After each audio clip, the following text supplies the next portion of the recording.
Hello everyone, Radhe Radhe. आज के video में हम जानेंगे कि निर्जला एकादशी के दिन पूजा कैसे किया जाता है और एकादशी की व्रत कैसे किया जाता है और निर्जला एकादशी का क्या नियम होता है।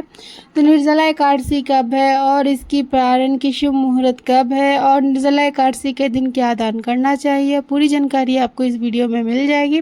तो वीडियो आप अंत तक जरूर देखिएगा। तो निर्जला एकादशी के दिन जब स्नान करेंगे, स्नान के जल में थोड़े से गंगा जल मिलाकर स्नान करनी है।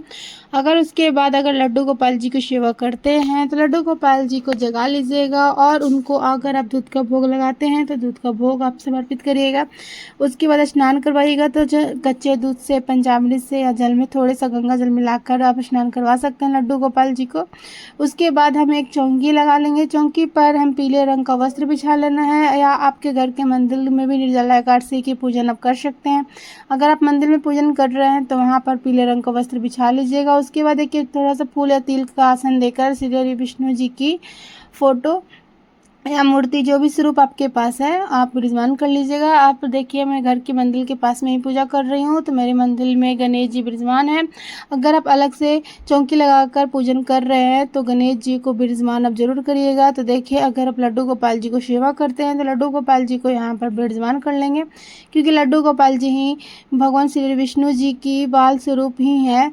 तो देखिए मैंने यहाँ पर लड्डू गोपाल जी को सेवा करती हूँ, तो देखिए लड्डू गोपाल जी को यहाँ पर विराजमान कर लेंगे। इसके बाद निर्जला एकादशी के दिन मटकी का दान करना बहुत शुभ माना जाता है, क्योंकि इसमें कोरा घड़ा दान किया जाता है। आप एक कोरा घड़ा दान करने के लिए घड़ा ले लीजिएगा और कंठ तक जल से आपको शुद्ध जल से इस कंठ तक भर लेनी है घड़ा को। तो इस तरीक़ा से मैंने देखिए इसमें शुद्ध जल मैंने घड़े में भर लिए हैं और घड़े को भर लीजिएगा। घड़े का पूजन हम साथ में ही करेंगे, तो घड़े के ऊपर जो भी चीज़ें हम चढ़ाएंगे वो भी हम साथ में चढ़ाएंगे, वो भी हम साथ में दान कर देंगे। तो देखिए घड़े के साथ में और कोई चीज़ें होती है जो दान करनी होती है, आगे आपको वीडियो में दिख जाएगी। तो एक घड़ा आप जरूर ले लीजिएगा। सबसे पहले जल के छींटे लगाकर भाव रूप में सभी को स्नान करा देंगे।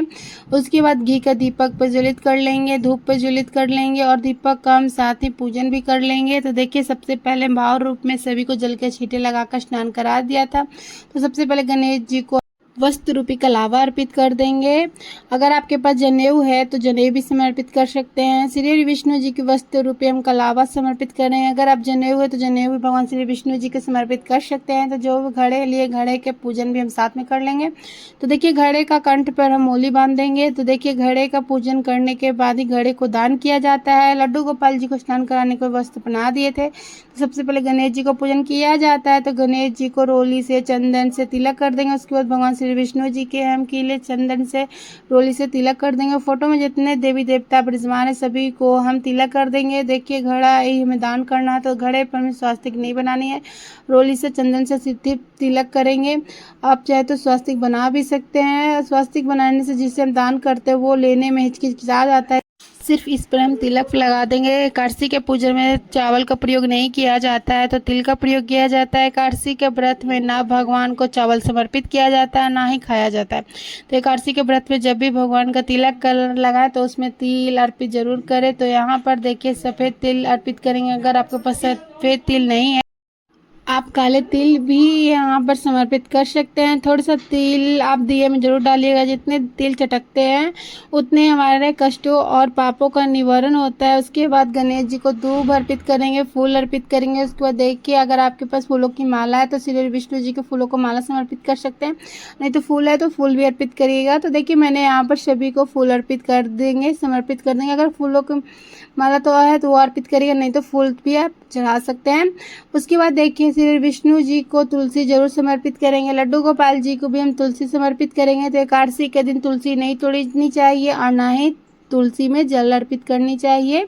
तो एकादशी के एक दिन पहले ही तुलसी तोड़ कर रख दो। उसके बाद भोग समर्पित करने हैं। जब गणेश जी को सबसे पहले भोग आप अर्पित करनी है, क्योंकि गणेश जी को तुलसी नहीं डाली जाती है भोग में, तो इसलिए मैं उनको अलग से कर दूंगी। और उसके बाद श्री विष्णु जी को भोग समर्पित करेंगे। तो निर्जला एकादशी के दिन आम का भोग आप जरूर समर्पित करिएगा। तो पका आम ना भी मिले तो कच्चा आम का भोग आप समर्पित कर सकते हैं। उसके बाद आप देखिए कोई भी ऋतु फल के भी आप समर्पित कर सकते हैं। दूध से बने हुए कोई भी मिठाई का भोग आप समर्पित कर सकते हैं।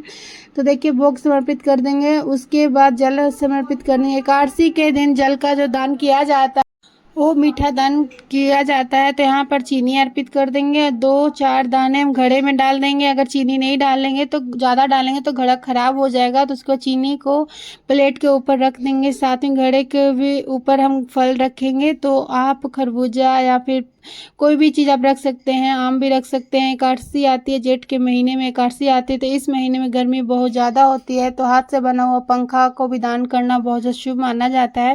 हो सके तो एक पंखा आप जरूर दान करिएगा। तो मैंने एक पंखा समर्पित कर दिए हैं। उसके बाद देखिए यहाँ पर दक्षिणा अर्पित करेंगे।